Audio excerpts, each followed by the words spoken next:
Yo, what's up mga craving station yan? Magluluto tayo ng tortang katsudon guys. Yan guys, kasi alam naman natin mahal na araw ngayon. At ito ang ating mga ingredients na gagamitin sa pagluluto ngayon. Meron tayo ditong tortang talong at breadcrumbs. Yan guys. Tapos meron din tayo ditong carrots para mas healthy ang ating tortang talong. May egg, magic sarap, salt, meron din tayong garlic powder, pepper powder, at yung all-purpose flour natin na may kasamang chicken powder. Pagsasamahin natin yan para malasa. Yan guys. Tapos syempre, yan. Naulit ko na naman, di ba? Carrots ulit na naman. Pero itong ano guys, yan nakikita nyo, yung mga ano yan, pang sauce natin yan guys. Yan, para masarap ang katsudon natin, malasa. Ngayon, ihawin na muna natin. Tapos pabayaan na muna natin, inihaw natin. Ngayon, lalagyan natin all-purpose flour ng chicken powder. Yan guys. Syempre, hindi natin makakalimutan ng salt. Yan. Tapos second is garlic powder. Tapos syempre pwede naman kayo gumamit ng tinidor or ng whisk para at least kumalat yan. Para at least pag nilagay niyo tortang talong, yan, malasa. Ngayon syempre kasunod niyan egg 2 piraso, goods na 'yon. Tapos lagyan natin ng magic syrup.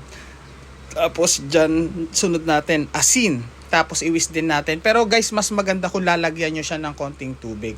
At least hindi siya ganun ka-sticky at dadami yung egg natin. Ngayon kasunod, ito na ang pangmalakasang sauce natin. Syempre mamasitas oyster sauce. Tapos ito mahirap banggitin to guys eh.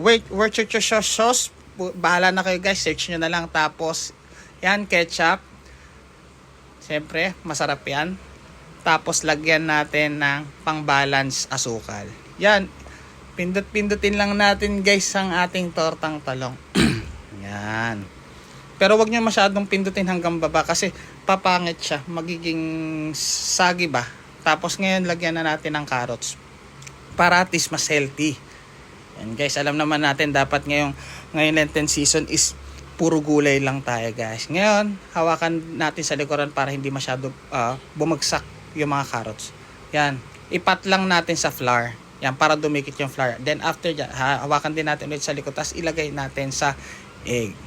Yan guys, ibaliktaran nyo lang siya sa egg. Tapos sa breadcrumbs naman, push nyo lang ng konti yung breadcrumbs. Ngayon mamaya sa pagluluto, high fire kayo ng 30 seconds magkabilaan gilid, tapos low fire nyo rin kagad. Siguro mga 50 seconds na naka low fire para maluto. Yan. Yan guys, niluluto na natin. Yan, naka high fire ako dyan guys, magkabilang gilid. Ngayon, syempre yan, papakita ko na sa inyo yung finished product. Ganyan na yung magiging itsura niyan. Tapos syempre, ayun na, ang pamalakan sa sauce natin. Ching tao, ilagay yan. Ayun na, diba guys? Tapos kagad, ganun kabilis magluto na tortang katsudon. Like and follow guys, my TikTok account and Facebook account. YouTube na rin. Thank you guys.